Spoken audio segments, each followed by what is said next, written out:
가치를 담고 행복을 담는 작은 상자 가치행담입니다. 가치행담은 팟캐스트와 유튜브에 업로드합니다. 안녕하세요. 안녕하세요. 네, 근신님 다시 오셔가지고 첫 예. 멘트 다시 해주셨는데 역시나 뭔가 미사 때 듣는 네, 음성으로 되게 아멘. 그런가요? 네.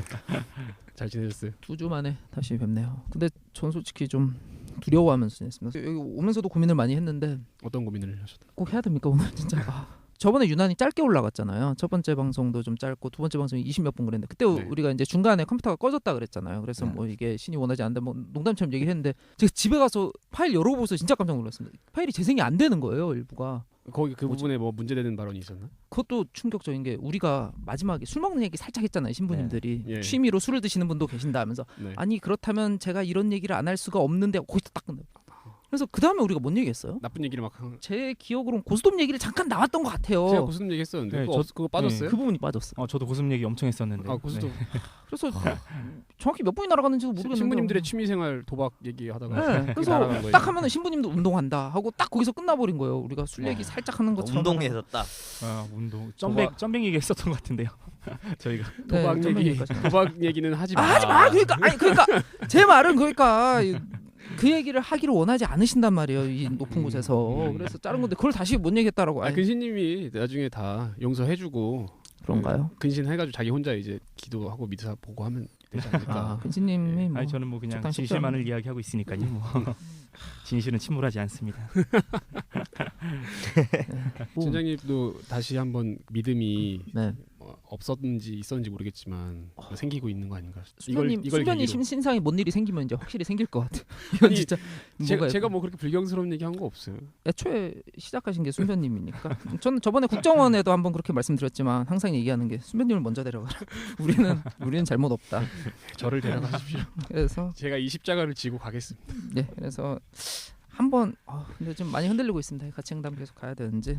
우연의 일치예요. 그래서 이렇게 농담처럼 얘기를 하지만 우리가 이렇게 좀 설명할 수 없는 일들이 생길 때 사실 종교적으로 뭐 미신이라고 할 수도 있죠. 그렇게 네. 좀 해석을 하지 않습니까? 네. 이거는 뭐가 꼭 뭐 신을 개입하지 않더라도 뭔가 좀 그렇죠. 뭐가 불길해. 네. 오늘은 좀 일진이 좋지 않아. 합리적인 건 아니죠. 근거가 네. 없는데 오늘 왠지 이럴 것 같아. 그런 근거를 다 만드는데 그렇죠. 그리고 잡신들이 잡신, 마이크의 신, 뭐 그런 거 노트북의 신. 그렇죠. 그러니까 그렇게 따지면은 저는 오늘 이제 지하철 신의 도움을 못 받은 거고 지난번에는 뭐 녹음의 신이 우리를 뭐 장난을 친 거고 뭐 이런 식으로 해석을 하겠죠. 그렇죠. 옛날 고대 그리스 같은 사회면은. 다신 사회에선 그런 거잖아요. 사실 그래서 일신교로 온 다음에 조금 재미가 없어지는 면도 있는데 근데 천주교는 또 그렇게 생각을 하면은 사실 성인들이 옛날에 다신교의 역할을 좀 대신하고 있죠. 성인마다 맡은 영역이 있잖아요. 그것도 보면 되게 재밌더라고요. 지금 매우 또 네. 민감한 발언을 하셨는데 이제 천주교 그쪽 사제분들이나 신자들 입장에서는 불필요한 오해가 아닌가. 그쵸. 성인, 이 오해가 있는 거죠. 이런 부분도. 사실 성인 공경인데요. 저는 공경이라고 하는데요. 공경. 근데 그게 신앙으로 잘못되는 이제 경우가 있어요. 그건 뭐 우상 숭배인 거죠. 뭐 그 경우에는. 그래서 이제 성모님에 대한 그런 많은 오해도 그래서 생긴 거고. 제가 그 개인적으로 말씀드리면 제 세례명이 토마스 아퀴나스인데 예. 그 사람이 되게 대학자잖아요. 그렇죠. 저는 그래서 무슨 학자들의 신 막 이런 것처럼 마치 학자들의 수호 성인 뭐 이런 건 있었던 것 같아요. 그 네. 사람에 대해서 그러니까 뭐 수호 성인이라고 말을 하면서 근데 그거를 수호 성인이라고 하는데 그게 그냥 단순히 공경의 의미일 뿐이지 그 사람한테 막 토마스 아퀴나스한테 빌면은 학문적인 막 영감이 생기고 이런 건 아니잖아요. 네. 근데 그게 역사적으로 좀 차이가 있는 것 같아요. 그러니까 아퀴나스만 해도 비교적 최근 사람이고 옛날에 성인으로 인정된 사람 중에는 정말 옛날 그 동네에 포교를 네. 하면서 사실 기독교가 퍼져나가면서 어떤 그 동네에서 원래 믿던 신들을 악마로 만들기도 하고 어떤 그렇죠. 사람들은 성인으로 악신이 만들어서 될 때도 흡수했다고. 있고. 예. 그래서 그 동네의 수호신격인 사람을 천사가 될 때도 있는 거죠, 그래서 천사가. 이 사람이 성인이었다라고 하면서 받아들이는 그런 면이 있단 말이에요. 그래서 그런 사람들을 원래 숭배받던 사람들이니까 숭배를 했고 최근에 된 사람들은 좀 안 되기도 하고. 옛날에 뭐 사실 돌을 하루방 코 만지면은 애 생기고 막 이런 것도 네. 다 그런 기도의 일환인 거잖아요. 그러니까요. 근데 우리나라는 비교적 최근에 전도가 됐기 때문에 뭐 이제 유럽에는 고대 중세 전도가 됐으니까 그런 거고 우리나라 같은 데는 한국 국적의 성인들도 있긴 있잖아요. 그런 네. 경우는 어떤 식으로 숭배라고 하면 안 된다 그랬고 이게 사실 있나요? 기도문 자체가 조금 달라요. 그러니까 예수님이나 그런 이제 하느님, 이게 신에게 하는 기도는 네. 자비를 베푸소서라고 이제 저희 직접적으로 이렇게 청을 드리는데, 그밖에 성인들 이제 성모님이나 아니면은 방금 이야기한 토마스 아퀴나스 성인, 그리고 그밖에 다른 성인한테는 저희를 위하여 빌어주소서, 요렇게 이제 기도문 자체가 다릅니다. 우리를 위해 기도해 달라. 예.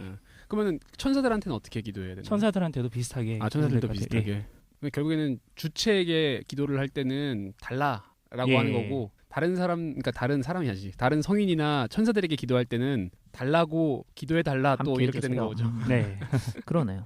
저번 시간에 했던 얘기를 이제 다시 좀 이어서 해 보자면은, 저번에 어디까지 얘기하다가 말았었죠? 네, 한국의 천주교부터 하면은 맞습니다. 예. 될 것 같습니다. 그랬습니다. 그 저번에도 잠깐씩 얘기를 한 게, 그러니까 당시 이제 조선일 때는 우리나라 같은 경우는 신부가 와서 아니면 선교사가 와서 이 신앙을 전파를 한 게 아니고, 우리나라 사람들이 청나라, 당시 중국 청나라를 왔다 갔다 하면서 천주교 아니면 카톨릭 아니면 뭐 개신교라는 걸 접하게 되고, 그 접한 사람들이 들여온 거잖아요. 세례를 중국에서 받고. 네.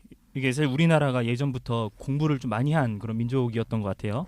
그래서 특히 남인, 그 실학자 중심으로 한 그런 남인들이 서학이라는 학문을 공부하다가 거기서 이제 이게 진리가 여기에 있지 않을까라는 생각을 한 것 같아요. 그래서 이제 그 서학을 이제 더 열심히 공부를 하게 되고, 그렇게 이제 우리나라에 천주교가 들어오게 된 건데, 사실 그때만 해도 이제 천주교 공동체가 생겼다라고 하진 않아요. 왜냐면은 학문으로서 이제 공부하는 사람들이었으니까. 하지만 그래서 이게 공부를 하다 보니까 세례라는 것도 받아야 되는구나라고 이제 그런 걸 알게 된 다음에 중국으로 보내서 이제 세례를 받고 오게 하는 뭐 그런 과정이 있었습니다. 그래서 그렇게 한국 천주교가 자생적으로 세계에서 유일하게 굉장히 특이한 경우죠. 그러니까. 그렇죠. 뭐 보통 같은 경우에는 들어가가지고 이것 좀 믿어 이러면서 이게 그러니까요. 해야 되는 건데, 예. 이 서학이라고 했지만 당시에 서학이라는 것도 종교를 뜻하는 건 아니잖아요. 그렇다고. 그 그러니까요. 당시에 철학과 과학과 서양 철학, 서양 과학, 뭐 신학도 마찬가지일 거고, 모든 학문을 통틀어서 하다가 어떤 분들이 이제 이 종교로서의 이 종교에 꽂혀서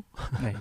빠져든 거잖아요. 유교가 굉장히 합리적인 종교가 아니라 사상이기 때문에, 사실은 뭐 불교도 연구하는 선비들도 많이 있습니다. 근데 불교를 종교로서 받아들이지는 않고 그냥 이런 거 이때니까 학문으로서 연구하고, 기독교도 그런 식이었을 거라고요, 처음에는. 근데 그거를 종교로서 받아들여서 자생적으로 피우게 된다는 것 자체가, 글쎄 이걸 천주교의 힘이라고 봐야 되나요? 우리나라의 힘이라고 봐야 되나요? 당시에 그 조선에 있는 사회적 모순이 분명히 있었는데, 그거에 그런 대한 문제도 있겠네. 어떻게 보면 해답이 될 수 있었던, 그러니까 보편적 가치가 어쨌든 들어 있었던 거겠죠. 뭐 유대교, 그러니까 유대인들이 만드는 건 아니죠. 유대인들에게서 파생돼서 나온 종교지만, 그런 뭐 특수성이 있지만 뭐 사랑이라든가 평등 의식이라든가 이런 보편적 가치가 담겨 있었기 때문에 조선인들의 마음을 홀리지 않았을까.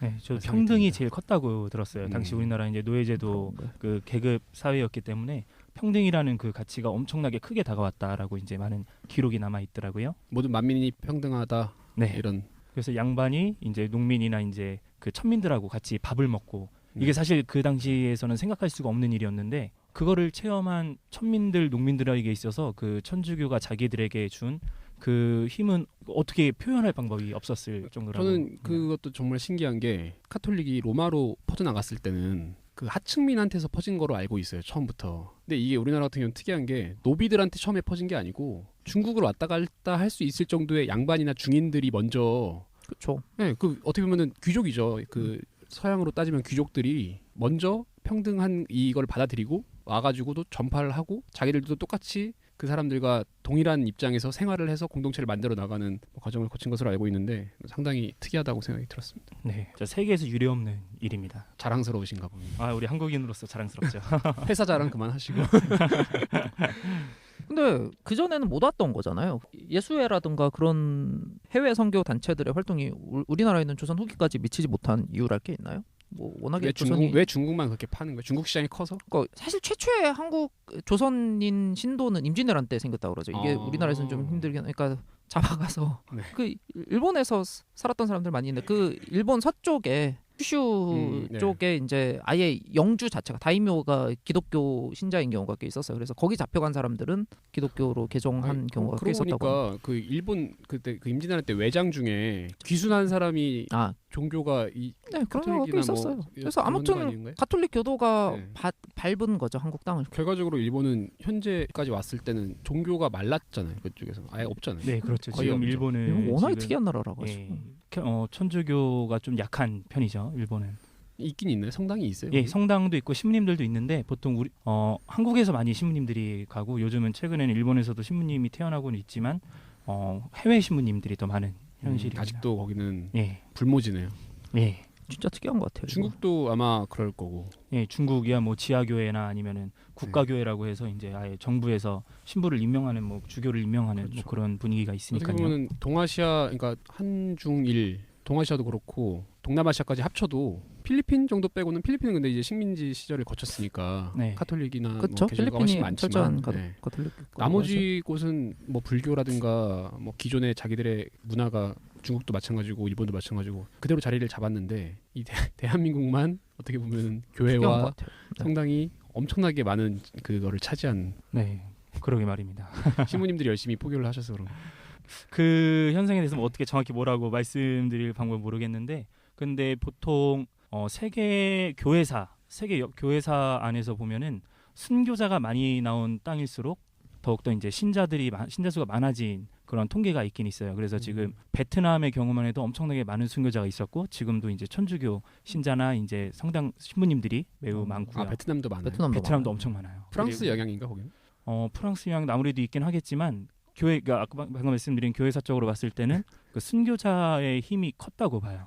예. 네. 회사 논리로 말씀하시는. 그런가요? 하긴 그것도 그러네요.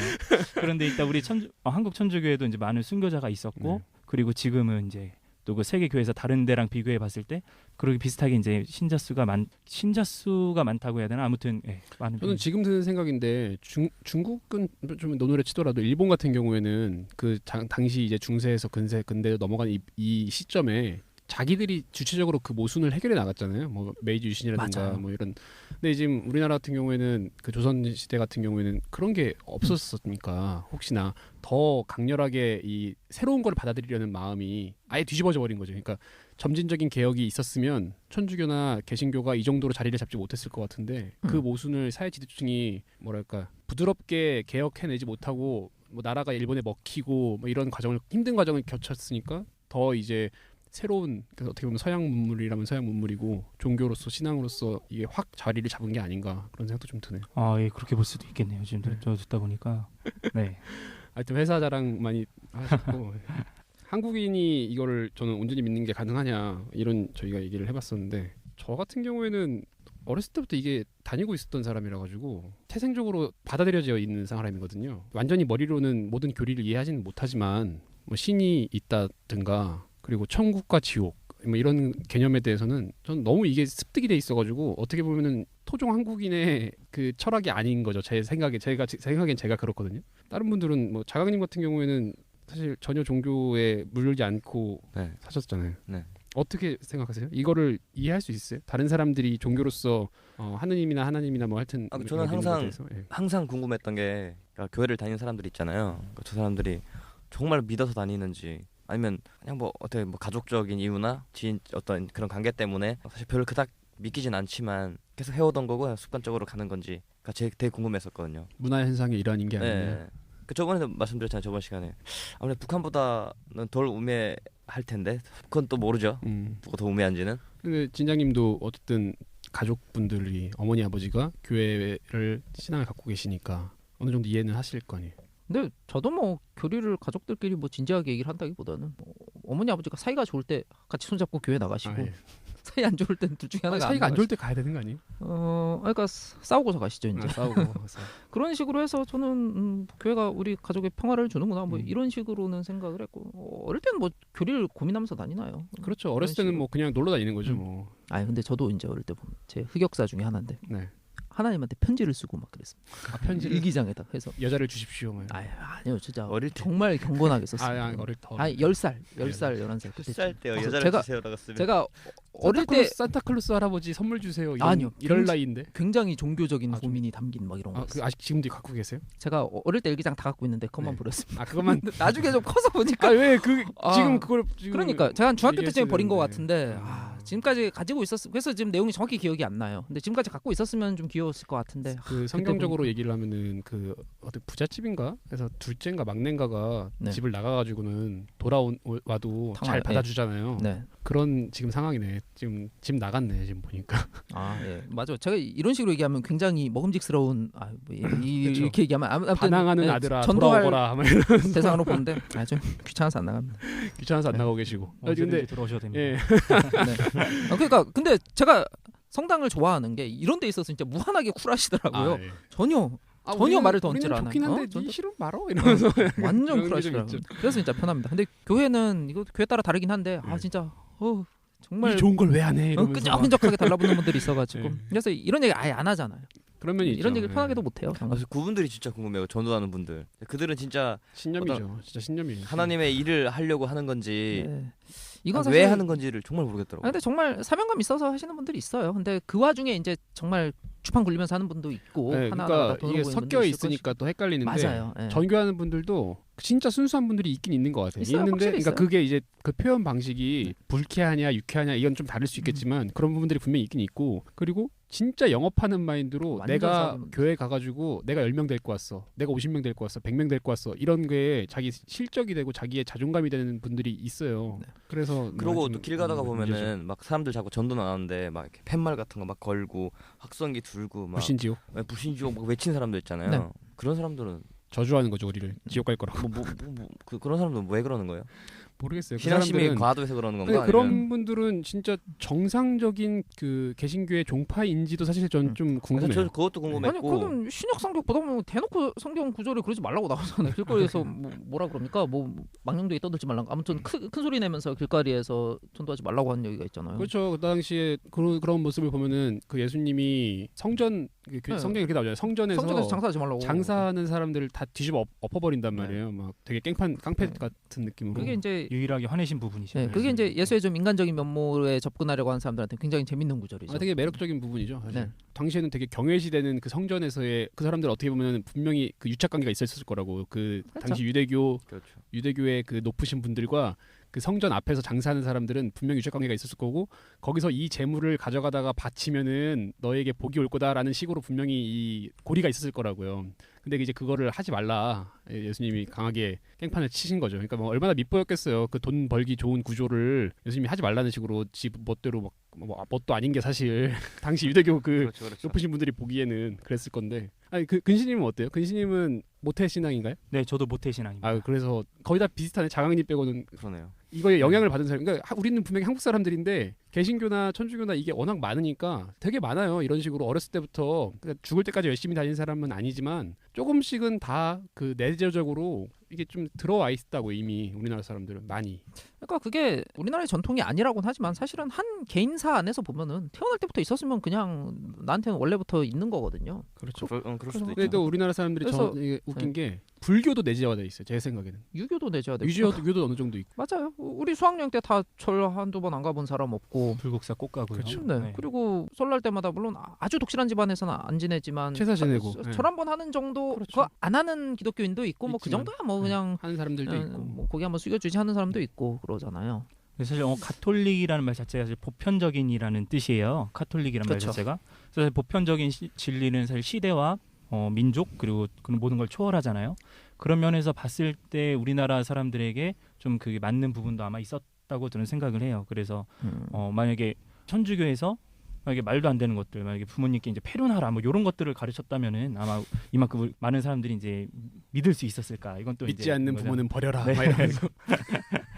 그렇기 때문에 이제 그러한 부분에서 아무래도 좀 통하는 게 있지 않았나 그런 생각을 해봅니다. 천주교 그 교황 쪽 그쪽에서도 어떻게 보면 유연하게 한국의 제사 문화라든가 이런 거를 이제 표 문화라든 이런 거를 뭐 용인해 준 거니까 그런 면도 분명히 작용을 했을 거고. 근데 조선시대 사실 순교 그 박해의 가장 큰 이유가 되었던 게 제사 문제였다고 제사 문제. 뭐 신주 태워버리고 막 이러니까. 아 당시에도 신주는 태워버렸구나. 근데 네, 지금도 그건 허용 안 되죠. 신주 단지라든가 이런 거는. 예, 그 조선 시대 때만 해도 서양이 사실 동양을 잘 몰랐어요. 그래서 아까 네. 이제 질문 나왔던 것 중에 왜 중국에 먼저 갔냐, 이제 한국에는 오지 않았냐 그런 얘기가 있었는데 사실 한국에는 나라 자체를 몰랐을 거고요. 네. 그러니까 중국의 뭐 속국이나 아니면 변방국 정도로만 아마 우리나라를 알고 있었을 네. 거고 서양 입장에서 봤을 때 중국이 일단 제일 크니까요. 땅도 네. 크고 그래서 중국이 아마 큰 거의 시장이죠. 네, 네. 중국이 아마 주 대상이 있었던 것 같고요. 그래서 뭐 그런 과정에서 이렇게 중국을 거치고 그리고 우리나라도 그다음 이제 거치고 그런 과정에서 이제 제사에 대한 개념, 유교에 대한 그런 이해가 거의 없었던 것 같아요. 그니까요. 그래서 처음에 그때는 이제 뭐 제사 지내는 거 보면 우상숭배죠, 우상숭배. 네, 그냥 우상숭배고. 그 뜻을 모르고 본다면. 네. 하지만 이거를 이제 제대로 보게 되면은 넷째 계명, 그 부모님께 효도하라. 이거 예. 딱 이게 계명이거든요. 그래서 그런 과정에서 이제 지금은 교황청에서 올바르게 이해했기 때문에 제사에 대해서 뭐 제사를 막 해라 이런 정도까지는 아니지만 뭐 해도 된다 이 네. 정도. 그러면 천주교에서는 차례 지내는 정도는 뭐 문제 네. 안 됩니까? 권장한다기보다는 네. 그냥 허용한다 뭐 이 정도. 그렇게 됩니다. 네, 저희 집도 제사 지냅니다. 네. 네, 신부님도 네. 제사는 지낸다고. 그러면 근신님이 봤을 때 사실 진장님이나 저 같은 사람은 조금 겁주면은 종교 활동을 열심히 할 수도 있는 거잖아요. 그러니까 그 방법이 아예 모르는 겁주면. 사람들이 아니니까요. 뭐 겁을 준다든가, 뭐 미끼를 꼬신다든가, 네. 뭐가 됐든 그러면 이제 성실하고 지속적인 종교 활동을, 그러니까 신앙생활을 하도록 하는 게 어느 정도 가능할 텐데 자강님 같은 사람이 신자가 되는 경우를 봤거나 아니면은 신자가 되는 계기가 혹시 특이하거나 아니면 이런 경우가 많더라. 사실 이게 6, 70년대 때는 사실 김수환 측이 형님에게 영향이 좀 많이 컸었고요. 김수환 형님의 존경스러운 모습 때문에. 예, 그게 컸었고 최근도 이제 요즘도 이제 신자분들의 이제 좋은 표양들 이게 가장 큰 것 같아요. 그래서 제가 지난 시간에 이야기했었던 것 같은데 가두 선교, 방문 선교 이러한 것들이 남들에게 불쾌감을 주기 때문에 사실 많이 실패를 했어요. 그래서 이제 우리는 사랑의 선교, 삶의 선교를 한다라고 하는데 그게 실제로도 많은 사람들에게 감동을 주고 천주교 성당으로 나오게끔 하는 그러한 원동력이 좀 있긴 있는 것 같아요.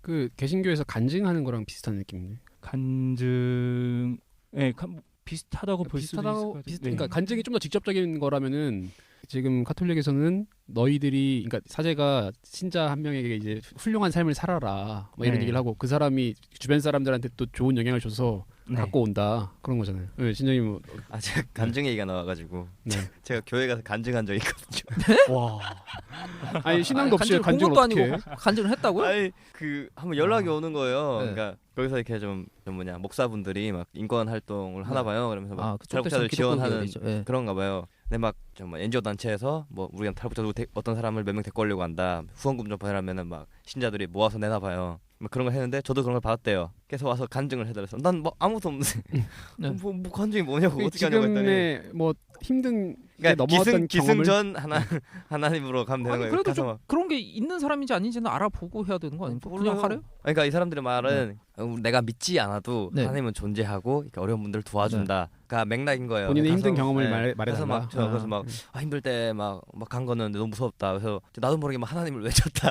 그랬더니 막 아무 일 없더라고. 막 아무 뭐, 저는 뭐 그냥 그렇게 약을 팔았죠 사실. 네. 거기서 막 박수치고 난리 났더라고요 막. 근데 갑자기 간장 얘기 들으니까 그 생각이 나가지고 너무 웃기는 거예요.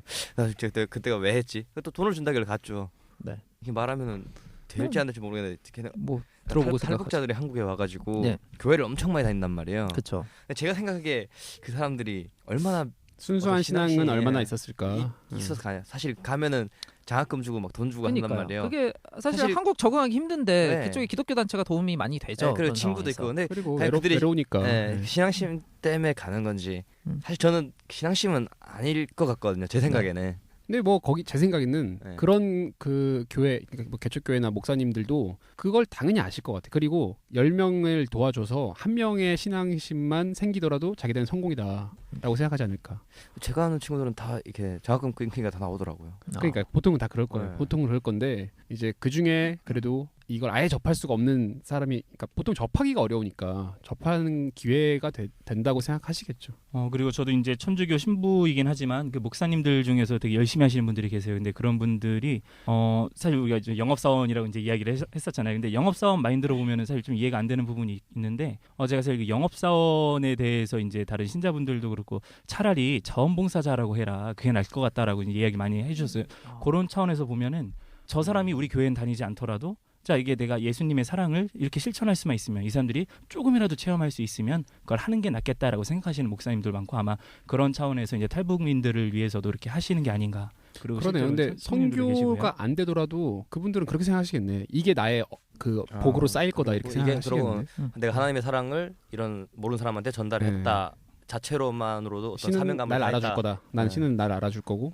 뭐 신이 알아주 뭐 네. 거기가 자기 나한테 쌓이고 그걸 떠나서도 나의 그냥 사명감을 했다. 뭐 이게 이런. 내가 정도. 할 일이니까요. 목사님들도 그렇게 예수님의 사랑을 실천하는 게 그분들의 일이시고 저 역시 마찬가지고요. 네.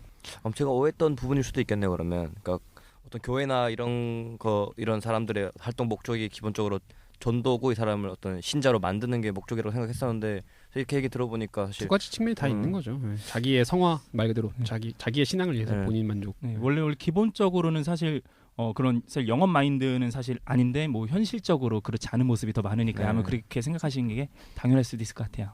그래서 저는 이제 종교에 좀 매력을 느끼는 게 그런 때인 것 같아요. 막 간증하고 막 종교적으로 막 토론해서 논리적으로 신이 있다라는 걸 증명해서가 아니고, 그다음 막 신비스러운 어떤 현상을 경험해서도 아니고, 그냥 평범하게 일상 영역에서 살아가는데 종교가 있는 사람들이 그걸 바탕으로 좀 의연하게 살아가는 모습을 볼 때, 뭐 봉사활동일 수도 있고요. 봉사활동이 아무리 생각해도 이게 장관 살아있는 동안에 성과가 나올 게 아니고 돌려받는 것도 아닌데 그냥 해야 되니까 하잖아요. 그런 태도를 보이고 그거가 그 근간에 종교가 있구나라는 생각이 들 때, 야, 저래서 종교를 믿는 거구나라는 생각이 가끔 들더라고요. 근데 난 안 갈래. 네, 나는 귀찮은데. 근데 뭐 갈 수도 있을 것 같아요. 저는 언제나 그렇지만 받아놓지는 않습니다. 봉사활동을 내가 정말 필요하다고 생각하는 봉사활동이 있고 종교 생활이 있어요. 그럼 둘 중에 뭘 선택하실 거예요? 네? 그 같은 예를 들어서 1시간을 꼭 해야 돼. 내가 지금 아, 당장 예. 내가 지금 일요일에 아침 10시부터 11시까지 교회에 가서 예배를 보든가 내가 정말 필요하다고 생각하는 봉사활동을 하든가 둘 중에 예. 하나가 의무야. 나라에서 의무를 했어. 예를 들어 예비군처럼. 그러면 어떤 걸 선택하실 거예요? 제가 별로 나누는 자체가 뭐 별로 즐거운 사람은 아니야. 고민을. 그러니까 그게 저번에 수면님이 말씀하신 그 봉사 자체 예, 나 그런 이제 종교랑 면이 그거랑 좀 고민되는 있는 거죠. 거군요. 예. 그러니까 사회에 기여를 할 것이냐. 그건 이제 종교랑은 전혀 상관없는 얘기죠. 근데 어쨌든 나누고 뭐 사랑을 실천하는 거에 있어서는 그 종교에서 그러니까 특히나 이제 사랑의 종교인 이 가톨릭이나 프로테스탄트에서 말하는 요구하는 거잖아요. 그게. 한다면은 전 사실 종교의식 자체에 대해서 그게 어떤 가치가 있다고 생각하지가 않기 때문에 저 개인에 있어서는 종교 현실을 활동 살고 안 할 계시는. 것 같습니다. 저도 만약에 그게 의무로 둘 중 하나를 꼭 해야 된다. 우리나라가 막 신정 국가라 가지고 둘 중 네. 하나를 해야 돼. 그럼 저도 봉사활동 하러 갈 것 같긴 하거든요. 이게 신앙심이 약해서 그런 거겠죠 아마도. 네. 저도요. 저 일단 눈에 보이는 것만 믿기 때문에. 네. 저 사실 어떻게 믿는지가 전 진짜 아직도 궁금해. 사실 신부님 앞에 계시지만. 아니 신부님이 이거를 좀 들어야 돼요. 어떻게 믿는지 자기도 좀 고민을 해야 네. 남이 신부님- 가서 설득을 하고 그러지. 저 양들이 이렇게 방황하고 있습니다. 어떻게 해야 될까요? 양들이 막 껌 씹으면서 지금 아씨 신부님 뭐 양들이 굉장히 건방지네요. 만약에 그런 상황이라면은 많은 신부님들도 봉사활동 가라고 할 것 같은데요. 오히려 제 생각도 예. 왜냐면은 종교는 강제가 아니기 때문에 물론 이제 천주교 신자 내에서는 뭐 해야 할 의무도 있고 하긴 하지만 의무화 시키잖아요. 근데 미사라든가 이런 뭐라 하죠? 사실 이게 의무화를 시킨 게 제도를 위해서가 아니라 본인의 신심을 위해서 만든 측면이 좀 있어요. 예를 들면은 아무리 신자라고 하지만 그래도 우리가 이제 신자라면은 그 신앙이 있다면은 당연히 일주일에 한 번 그 주님의 날에는 미사를 해야 되지 않나라는 그런 차원에서 그거를 이제 제도화 시킨 거고요. 물론 그게 사람들에게 좀 이제 짐이 되는 경우도 있긴 있지만 오히려 그거를 잘 생각해 보면은 그게 오히려 나에게 있어서 신앙을 유지할 수 있는 기회가 또 될 수도 있는 거잖아요. 왜냐면 그 의무만 지키면 되니까 일단은 뭐 그런 측면에서 볼 수 있을 것 같은데 아무튼 그 의무가 있긴 있지만 그래도 종교는 강제로 해서는 안 된다라는 것도 많은 신부님들이 이제 동의하고 있는 거고요. 물론 옛날 신부님들이나 옛날 분들은 이제 좀 강제로 하게 하는 그런 게 아무래도 있긴 있었죠. 그런데 분위기가 계속 바뀌어 나가는 것 같아요. 그것도 시대에 따라서. 그러다가 이제 우리나라도 유럽처럼 신부님도 안 나오고 그러니까요. 그렇게 되는 거 아니에요? 너무 쿨해지면 안 되는 거 아닙니까? 아무리 신부가 안 나온다 하더라도 저희가 이제 지켜야 될 진리가 있고 저희가 이제 외쳐야 될 그게 있으니까요. 네. 그러니까 진리에 대한 믿음이 있어서 쿨한 것도 가능한 것 같아요. 그러니까 뭐 당신이 믿든 안 믿든 뭐 그 종교에 대해서 좀 버릇없는 소리를 하든 안 하든 어차피 존재하는 건 하는 거고 진리는 있으니까. 우리는 진짜니까. 그래서 그래지, 진짜는 누군가 알아줄 그런 것이다. 자신감이 있는 것 같습니다. 진리에 대한 되게 대단한 믿음이라고 설명하니까 조금 이해는 되는 것 같아요. 그러니까 뭐 하나님이나 어떤 신적인 신이라기보다는 어떤 그 신이 진리이고 어떤 진리를 저희도 뭐 살다 보면 뭐 진리라는 게 있잖아요. 나름의 이런 거는 진리다라고 생각하는 게 있잖아요. 솔직하게 살아야 된다. 네, 뭐 예를 들어 뭐 그런 보편적인 진리 같은 거. 그러니까 우리는 그런 거를 믿잖아요. 그냥 좀 그런 식으로 그게 진리라고 이런 진리도 있고 이런 진리도 있는데 나는 이게 좀 더 큰 진리다고 생각해서 그걸 믿는다면은 신을 섬긴다라고 표현하면 사실 정말 이해가 안 되는데 저 진리니까 그렇죠. 따른다라고 하면은 네, 이게 말씀하신 것처럼 진리라서 믿는다. 이건 되게 고차원적인 거예요. 다 누구나 공감할 수 있고. 근데 신부님도 이제 신부님들도 그렇고 목사님들도 그렇고 뭐 스님들도 그렇고 우리나라 사람들이 절에서 뭐라 그러죠? 예배를 뭐라 그러지? 하여튼 뭐 성회라 그러나? 하여튼 뭐 우리나라에서 그러죠? 미사를 그런가 보고 보죠. 천주교에서 미사를 보고 지혜도 아니고. 개신교에서 예배를 보고 절에서도 뭔가를 해요. 그런 네. 거를. 근데 그때 보면은 뭐 미사 예물 같이 올라오고 아니면 개신교 목사님들한테도 오늘은 이거를 위해서 특별히 기도해 달라 이런 얘기 하잖아요. 그런 게 있죠. 네. 뭐라 그러죠? 그걸? 지향. 지향. 예. 오늘의 지향 뭐 미사 이렇게 하죠. 예물 예. 지향. 네. 천주교에서는 그걸 지향이라고 하는 거고 개신교에서도 목사님들이 이제 그날 특별히 뭔가를 위해서 기도할 때가 있어요. 예를 들어서 나라의 평화라든가 뭐 그런 게 혹시 예배 네. 때 그런 게 있지 않나요? 네. 아니면 뭐 주변 사람들을 힘든 사람들을 위한 기도라든가 이런 것도 아직 보편적인 거지만 근데 제 경험에서 봤을 때는 예를 들어서 아버지 제삿날 제일 근접한 미삿날에 아버지를 위해서 기도해달라고 한단 말이에요. 네. 연미사라고. 예, 네, 돌아가신 연미사. 아버지를 위해서. 위령미사 이렇게. 근데 요거까지도 이제 어떻게 보면은 내가 사랑하는 사람, 죽은 사람들을 위한 기도를 해달라는 거니까 보편적인 거라고 아직 카톨릭에서도 볼 수가 있는데, 근데 이제 거기에? 수능 네. 근처에 수능 미사가 있어요. 예를 들면 그래도 뭐가 있을까 비슷한 게 그리고 뭐 말은 안 정확하게 그렇게 말은 안 하지만 내 남편의 승진이 네. 며칠 있다가 있어. 네. 그러면은 내 남편을 위해서 기도해달라고 한단 말이에요. 이게 이제 기복적 요소가 네. 기복신앙 문제가 분명히 나오는데. 아직도 남아 있는 거거든요. 네. 그리고 저만 하더라도 뭐 공부할 때라든가 돈 벌다가 힘들 때라든가 연애하다가 힘들 때라든가 헤어져서 힘들 때 뭐 이럴 때 당연히 뭔가 보편적인 가치가 있는 성당이 생각이 나요. 이게 인간이 나약한 존재이기 때문이겠죠 아마도. 이런 거에 대해서는 어떻게 생각하세요? 예, 아주 큰 문제라고 생각합니다. 그거는 진짜 큰 문제인데요. 왜냐면 기복신앙적인 요소잖아요, 아무래도. 네. 근데 이 기복신앙, 이 기복이란 말 자체가 하느님의 뜻이나 이제 진리보다도 그러니까 개인의 이제 형통, 소원 성취, 그리고 입신양명, 무병장수, 자손 번영 뭐 이런 것들을 우선시하는 거잖아요. 그렇게 되면 그거는 이제 신이 중심이 아니라 내가 중심이 돼버리는 거거든요. 근데 이 경우에는 이제 잘못된 신앙이라고 저는 이야기하고요. 그래서 이게 순서가 잘못된 것 같아요. 하느님의 뜻이 우선이지 신의 뜻이 우선이지 내 뜻이 우선이 아닌 거죠. 그러니까 내가 먼저 하느님의 뜻대로 살고 그런 과정 안에서 하느님께서 나에게 그러한 기복적인 것들을 주실 수도 있고 안 주실 수도 있고. 그래서 성경에 아주 좋은 예수님의 기도가 나오거든요. 이제 죽음을 앞두신 예수님이 뭐라고 하냐면 하느님 아버지 이 잔을 제게서 거두어 주소서. 그러나 제 뜻대로 마시고 아버지 뜻대로 하소서 이렇게 이제 예수님이 기도를 해요. 그래서 우리의 신앙생활도 그렇게 돼야 하는데 아무래도 이제 현실적으로는 그렇지 않은 모습이 많죠. 아까 방금 말씀하신 그 수능, 기업 미사 같은 것들 이건 사실 너무나도 이게 기복적인 그런 부분이라 그 사람 딸이 잘 보면은 그만큼 다른 사람들이 또 이제 못 보고 그게 그렇게 문제죠. 그렇게 아직도 되는 저도 거가 기억이 있잖아요. 나는 게 저희 어머니도 그랬던 것 같은데 저희 어머니도 수능 전 100일 전부터 성당에 가서 초를 하나씩 사요. 네. 뭐 1,000원에서 2,000원 정도 하죠. 그거를 하나씩 켜고 오는 거예요. 그 초를 사서 저리랑 똑같네. 절이랑 똑같. 근데 절도 마찬가지. 절도 제가 한국까지 알기로는 원래 근본적으로는 기복적인 걸 하면 안 돼요. 절도. 안 되죠. 네. 근데 마찬가지로 하고 장사니까 있고.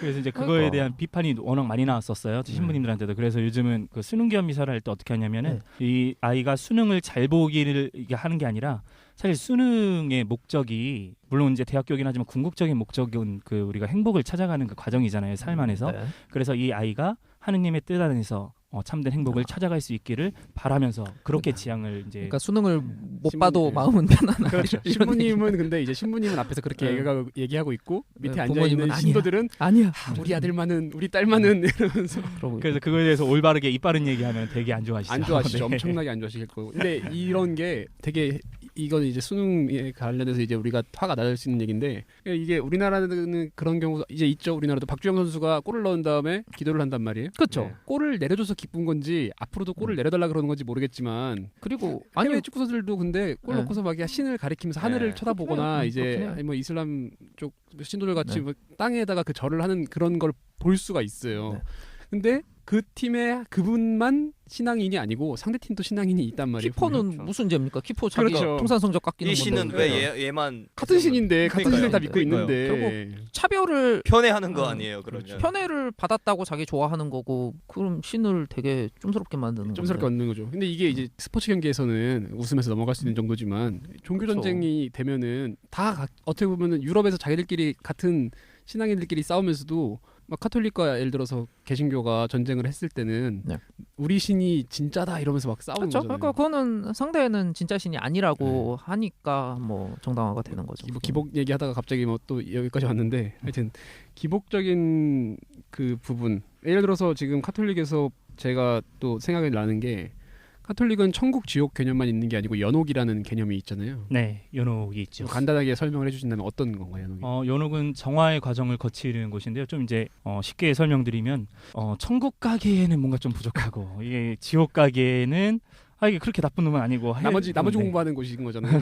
나머지 공부 나머지 공부 좋은 표현이네요. 네, 그래서 이제 패자부활전 막 네, 패자부 발전. 네, 정화의 과정을 거치는 곳이라고 보시면 될 것 같아요. 그러니까 근데 그 연옥이 저는 굉장히 천주교스러운 뭐 좋은 의미입니다. 그러니까 어떻게든 여러 가지 질문에 대답하면서 근본적인 교리에는 모순 없이 해결을 하려다 보니까 나온 개념이 솔직히 맞지 않습니까? 그 성경에는 그런 얘기 없잖아요. 그게 이 사실 천국, 지옥, 연옥 이 교리 자체가 사실 성경에 그렇게 명확하게 이게 표현이 되어 있는 거 아니에요. 근데 연옥 교리는 어떻게 이해하시면 좋냐면 일단 우리가 죽자마자 바로 심판을 받아서 천국, 지옥 간다고 하면 좀 무섭지 않나요? 그러니까 신이 좀 심판관 같고 우리 벌 주는 사람 같고 그런데 연옥이라는 데가 존재함으로 인해서 오히려 저는 그 신의 그 인간에 대한 그 사랑을 조금 더 이제 크게 드러냈다고 저는 이게 생각을 하거든요. 그렇게 봤을 때 이 연옥이라는 사실 이게 장소 개념은 아니에요. 천국, 지옥, 연옥이 상태의 개념이라고 이제 가르치는데 이 개념 자체가 그러니까 우리의 구원이 우리가 판단할 수 있는 게 아니라 온전히 좀 이렇게 신에게 맡겨진. 그러니까 예수, 천국, 불신, 지옥이라고 하잖아요. 불신지옥이 아니라는 거잖아요. 네, 근데 그거를 어떻게 인간이 장담할 수 있죠? 예수, 천국, 불신, 지옥이라는 거를. 네, 그렇기 때문에 오히려 신에게 모든 걸 좀 맡기는 그런 과정에서 이제 이 연옥 교리가 좀 핵심이 아닌가 저는 그렇게 봅니다. 진장님이 아까 말씀하신 것처럼 어떻게 보면은 예전에는 그 개신교 쪽에서는 지금도 아마 그럴 건데 그런 곳이 이제 있는 건데 이 신앙을 몰랐어. 신을 몰랐어. 그냥 문화적으로 모르는 곳이 있잖아요. 예를 들어서 일본이나 우리나라나 중국 같은 경우에는 아예 이 유일신 이게 전파되지 않은 상황이 분명히 있었고 그러면 우리 조상님들은 다 지옥 갔나요? 라는 질문이 나올 수밖에 없는 거고 네. 그런 질문에 대한 어떻게 보면 되게 적절하게 그걸 넘길 수 있는 답변이 사실은 연옥이라는 게 있고 뭐 네가 몰랐던 거는 너의 잘못이 아니기 때문에 바로 지옥에 가는 건 아니야 이렇게 되는 게 아닌가. 그러니까 그게 아마 그런 개념 때문에 나왔을걸요. 아마 아기가 태어났는데 세례도 받기 전에 너무 어려서 죽었어요. 그러면은 뭐 부모 마음이 너무 아파잖아요. 세례 못 그럼 받았으니까. 얘는 그럼 지옥 갔나요?라고 하면 어떻게 지옥 맞아요. 갔다고 저도 그래요? 어렸을 때 갑자기 기억이 나는 게 무슨 묵시록 같은 느낌으로 네. 그러니까 어쨌든 천주교에서 그런단 말이에요. 어느 순간 신이 오면은 이제 믿음이 있는 사람들은 이제 천국으로 데려간다. 뭐 이런 게 있었던 것 같은데 그때 세례를 신부님이 주면서 이렇게 십자가를 이마에다 그린단 말이에요. 네. 그 막 십자가가 빛난다고 막 네. 그런 얘기를 막 제가 들었던 것 같아요. 언젠가 어렸을 때 모르겠어요. 이게 정확한 얘기인지 뭔지 모르겠는데 이게 근시님이 유아 세례를 주면서 딱 이렇게 딱 그 물을 찍어서 하나요? 하여튼 뭐 네. 이렇게 기름인지 물인지 하여튼 찍어가지고 이마에다가 딱 십자가를 그리면은 그날이 오면은 여기서 이제 딱 빛이 확 나면서 예, KS 마크처럼 이게 분류가 쫙 되는 거예요. 상당히 시적으로 좀 표현이 잘 된 것 같네요. 아름답게.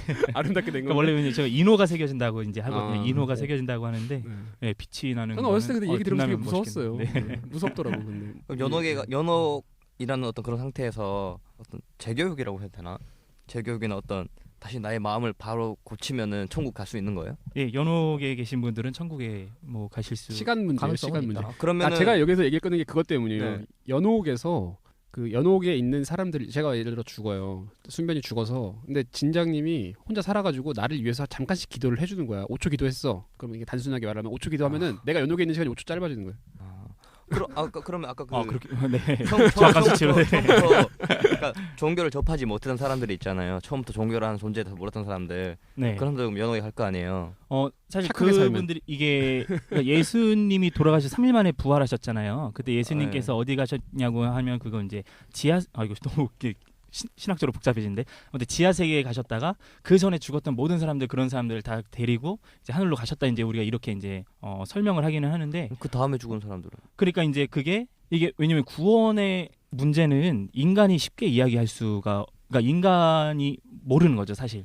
그래 다만 우리 믿음인 건데 그래서 우리는 어떻게 이야기하냐면은 하느님만이 아시는 방법으로 그들을 구원하셨을 것이다라고 우리는 이렇게 이야기를 해요. 그래서 비록 이제 천주교를 몰랐거나 예수님을 몰랐거나 그리고 그 이전에 돌아가신 사람들은 뭐 하느님만이 뭐 그분만이 아시는 방법으로 구원을 하셨을 것이라고 이제 이야기를 합니다. 그래서 사실 예전에는 우리 천주교도 상당히 배타적이었어요. 되게 폐쇄적이었고 그래서 이제 교회 밖에는 그러니까 카톨릭 교회 밖에는 구원이 없다라고 이제 자신 있게 이야기했었는데 제2차 1960년대에 있었던 2차 바티칸 공의회라고 세계 주교님들 그리고 석학들 다 모여가지고 이제 회의를 한 거예요. 그러니까 신학을 바꾸는 회의가 아니고 그 신학 교의 도그마를 가지고 현대에 어떻게 적용할 것인가를 다시 이제 재논의하는 그런 회의인데 거기에서 이제 나온 얘기가 교회 밖에도 구원이 있을 수 있다라고 이제 이렇게 이야기를 합니다. 다만 우리 카톨릭이 가장 쉽고 빠르게 가는 길이라는 얘기인데 이거 진짜 말 정말 잘 맞는 말인가? 그러면은 그 막 새해 때마다 사실 다른 종교 지도자들이랑 뭐 손잡고 사진 찍고 막 그러잖아요. 그래서 스님들하고도 막 토론하고 이런 모습 보여주고 그러는데 그럼 그게 절 열심히 다녀서도 구원이 가능하긴 하다는 가능성은 해석이 있다. 있어서 그런 겁니까? 그러다 절 열심히 다니시다 뭐 해탈하시면 구원 되시겠죠. 뭐. 네. 그런 지점까지 가고. 그러니까 이게 사실 이제 저는 또 다른 게 기독교 베이스잖아요. 기독교에서 좀 말도 안 되는 거거든요. 그래서 사실 이쪽에서는 그렇게 손잡고 나오시는 거 보면 저것들은 다 아니다라고 되게 비난을 하는 걸로 알고 있어요. 하여튼 이 아까 제가 잠깐 말씀드렸던 연옥에 간 사람들을 위해서 기도를 하면은 천국 가는 천국을 용해 간다 아니면 빨라진다 그런 얘기가 있는 게 맞나요?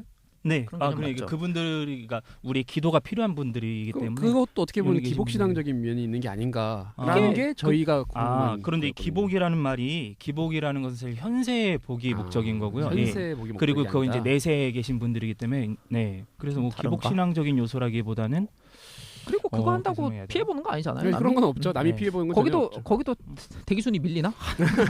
쟤는 왜 그럴 수도 자꾸 있죠. 밖에서 기도를 예. 넣어줘가지고 얼마나 내가 먼저 얼마나 왔는데. 그 슬퍼. 제가 예를 들어서 정말 천의 고아야. 주변에 아는 사람 없어서 그 사람이 연옥에 가 있는데 아무도 기대해주지 않아. 그러니까 어느 사람, 기억해주는 사람도 너무 아예 슬프네요. 없어. 근데 옆에 어떤 사람은 되게 기억해주는 사람 유복하게 많아. 살았던 사람이라 가지고 가족도 많고 존경하는 사람이 많아. 존경하는 사람이 많아서 막 팍팍팍팍 기도해줘가지고 그렇죠. 뿅 하고 가버리면은 뭐 대통령이었던. 얼마나 억울해 그 안에서. 근데 아무튼 이런 구조가 저는 재밌는 게 불교랑도 똑같아요. 불교 지장보살 신앙이 딱 그거잖아요. 순한 고리가 없다 뿐이지 어떻게 네, 보면은. 근데 불교 요소를 좀 가져온 거라고도 할 수. 그러니까 그 내세 개념이 사실은 현세에서 괴로워하는 사람들한테 굉장히 좋은 거거든요. 그러니까 인도 문명과- 죽은 사람도 잘 하면은 더 나은. 사실은 인도 쪽과의 교류 그렇죠. 인도 얘기도 문명권과 사실 그 상관이 있어요, 서남아시아 세상적으로. 그 문명권과의 뭐 교류가 예, 어느 정도는 그런 부분이 있었다라고 그러죠. 그래서 아무튼 지장보살님한테 맨날 공양하고 제로 올리는 게 그 지옥에서 빨리 올라가라고 더 좋은 세계로. 이제 불교는 세계 엄청 많죠. 수라라 그러죠. 수라. 네. 그러니까 뭐 지옥까지 간 사람도 있고 더 높은 데 갔어도 더 좋은 단계 극락으로 올려보내주는 게 있기 때문에 인간이 생각할 수 있는 아이디어가 뭐 다 비슷한 비슷한 것 면이 같습니다. 있기 때문에 뭐 교류가 있었든 그냥 뭐 보편적인 요소. 하여튼 근신님의 말에 의하면 연옥에 있는 사람에게 기도해 준다고 해가지고 빨리 천국으로 뿅 하는 게 그건 기복적이라고 볼 수는 없다. 뭐 아니, 어느 정도 뭐 일리가 있으신 말씀이신 것 같아요. 그러니까 저는 이런 거를 뭐 타락했다 뭐 이렇게 생각하지는 않습니다. 저는 이런 거야말로 사실 인간들이 원하는 거에 맞춘 이런 거야말로 보편적인 성격이라고 봐요. 그렇죠. 뭐 사실 수능기도 하고 싶다는데 그 네. 뭐 가서 신부님이 가가지고 그 뒤엎어버릴 수는 없죠. 네. 그 마음 자체가 뭐 잘못된 건 아니지 않습니까? 그러니까 반대로 다른 사람들한테 저주를 내리는 거면 좀 문제가 있겠지만 그거나 마찬가지긴 한데 경쟁이라는 면에 있어서는 그래서 경쟁이기 때문인 거죠. 이게 사실 줄짓기, 줄 세우기적인 면이 있으니까 시험이. 건강은 뭐 모두가 100% 건강을 건강할 수 비는 있잖아요. 거는, 건강을 네, 빕시다. 건강을 비는 게 좋죠. 건강 수능 날 건강 좋으면 시험 잘 보겠죠. 건강을 빕시다. 노력이 배신당하지 않게 빌고 막 그런단 말이에요. 그런 얘기 좀 네. 한단 말이에요. 네, 맞아요. 그때 미사를 볼 때 노력이 배신당하지 참 않도록 좋은 해달라는 말이죠. 식으로. 근데 저는 그런 거를 제가 공부할 때쯤에 내 노력이 부족한데 사실 이러면서 네, 그게 사실 결국 난 안 되겠구나 이런 생각이 사실 막 당사자는 하게 되는 찔리잖아요. 근데 그렇죠. 부모님은 노력했다고 믿으니까 그렇죠. 뭐 부모님은 믿고 있죠. 노력 이상으로 해달라고 청해야죠. 그러면 그래서 노력 이상. 결과보다 어쨌든 그냥 사람들 마음 편하게 뭐, 해주는 게 이거 여기 뭐 이 정도까지 하고 뭐 잠깐 그냥 하는 얘기를 해보자면은 좀 쉬고 해야 될 것 같아요. 그러시죠. 일단 조금 쉬었다가 다음 마무리 얘기해 보시겠습니다. 네.